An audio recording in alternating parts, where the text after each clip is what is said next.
ब्रह्मचर्य को बचाने के लिए बहुत शरीर को क्रियाशील होने की आवश्यकता है। या तो प्राणायामों के द्वारा, आसनों के द्वारा, अब न आसन है, न प्राणायाम है, न व्यायाम है, और फिर क्या, कैसे भावना आपकी भगवत भावना बनेगी? तो एक प्रमाद स्थिति, एक छिन्न भिन्न खिन्न स्वभाव नहीं बात। अध्यात्म का साधक जो होता है नवीन खिला हुआ कमल जैसा, मुख प्रसन्न तन तेज विराजा, रामचंद्र कर का। कोई असाध्य रोग, कोई बहुत पीड़ा, वो बात अलग है।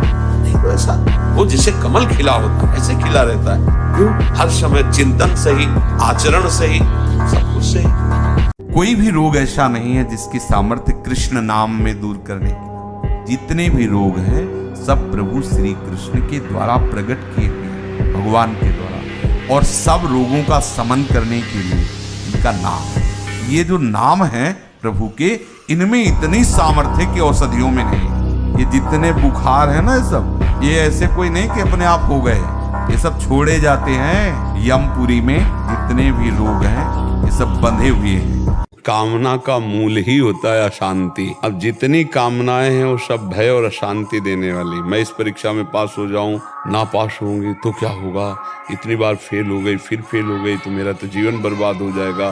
कितनी चिंताएं, कितना शोक, कितना भय हमारे अंदर जागृत हो जाता है जब हम सांसारिक कामनाओं से युक्त हो जाते हैं। अब कामनाओं की पूर्ति करने के लिए जो हमको अनुष्ठान चाहिए, जो पवित्रता चाहिए, जो चरित्र पावन, विचार पावन और भगवत स्मरण, वो है नहीं। तो हमारी पढ़ाई होने पर भी, हमारा प्रयास होने पर भी हमारी उन्नति नहीं हो रही। उसके लिए किसी टोना टुटका, जंतुर मंतुर, कलावा, इनकी जरूरत नहीं है। जरूरत है आचरण की, पवित्रता की। अगर हमारे आचरण चरित्र पवित्र है तो भगवत स्मृति परायण है। कौन सी ऐसी पढ़ाई है जो हमारी स्मृति को गिरा सके? तो हम 24 मिनट तो नियम ले लें, हम 1 घंटा का तो नियम ले लें, 23 घंटे अपने लिए तो 1 घंटे भगवान के लिए देंगे तो वो हमारा सब कुछ संभाल देंगे। धीरे धीरे हमारी बुद्धि शुद्ध हो जाए और हमारे अंदर से दोष खत्म हो जाए, देखो कितना आनंद मिलेगा।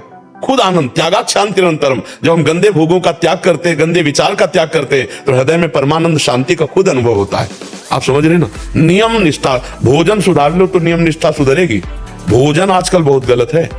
ये जो होटलों का भोजन है बहुत अपवित्र भोजन है। अब कोई ऐसे बिरला हो कि स्नान आदि करके पवित्रता पूर्वक, नहीं तो बड़ा अपवित्र आहार। तो ये सब बुद्धि भ्रष्ट करने वाली, फिर नियम नहीं बनेगा। फिर तो भोगों का नियम बनेगा, भजन का तो नियम नहीं बनेगा। जिसका भोजन सही है उसका भजन सही होगा, जिसका भोजन सही नहीं उसका भजन सही नहीं होगा। और आज 100% भोजन अशुद्ध, 1% की भी गुंजाइश नहीं रह गई है।